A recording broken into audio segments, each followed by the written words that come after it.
Edhe është një tregim shumë interesant që thot largoni se po vjen ushtria e Sulejmanit dhe ndalë Sulejmani alayhis salam dhe buzëqesh dhe thot atë çka më ka dhënë Allahu mu, pra është pej mirësive dhe begative.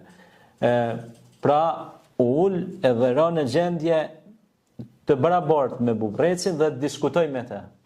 Dhe tha, unë nuk jam që t'ju shkel juve, po unë jam që t'ju ndihmoj. Pra, çka ne kuptojmë përmes kësaj? Edhe pse Allahu i dha gjithë këtë pushtet, ai nuk e keq përdori pushtetin. Biles thuhet në një rast Sulejmani alayhis salam ishte duke i krejë kuajt. Dhe çfarë ndodhi? Iku koha i shkoi pra i kaloi pa koha namazit. Edhe ai u hidhru shumë. U mërzit jashtë mase për shkak se u hutu pas bukurive të kësaj bote, atyre kuajve të bukur që i kishte në domethënë pjesë të tij, në arat e tij aty, dhe u mërzit dhe i largoi me shenjë revolte dhe tha largonu o ju gjallësa të Allahut se ju nuk mund të më hutoni mua ta përmendi Zotin. Kjo është një mesazh shumë i fuqishëm për shumë njerëz sot që janë të pasur dhe kanë bën pasuritë enorme, a kupton ja?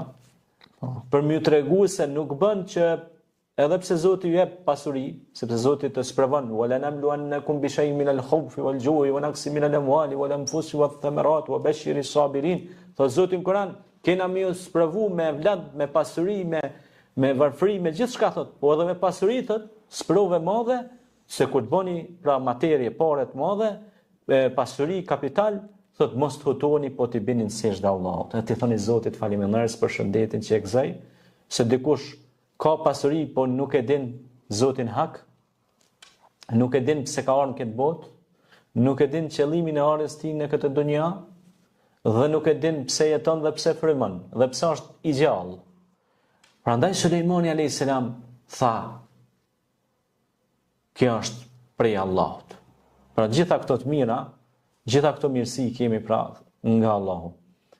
Pra ishin mrekulli të shumta, sa që kishte aftësi që e gjind, siç e thash, pra i kishte në kontroll dhe kishte pe atyre gjindve zhytës që hynin në thellësi të oqeaneve dhe merrnin lu'lu wal marjan, xhavahirët e çmueshëm, pe diamanteve më të shtrenjta, që thuhet tash në kohët e sotme një diamant i tillë mund kushtoj $3 Prandaj Allahu kishte dhënë pushtet dhe pasuri të madhe këtij burri, bashkë me babain e tij që ishin përpunues të hadidit, ekurit, parzmoreve,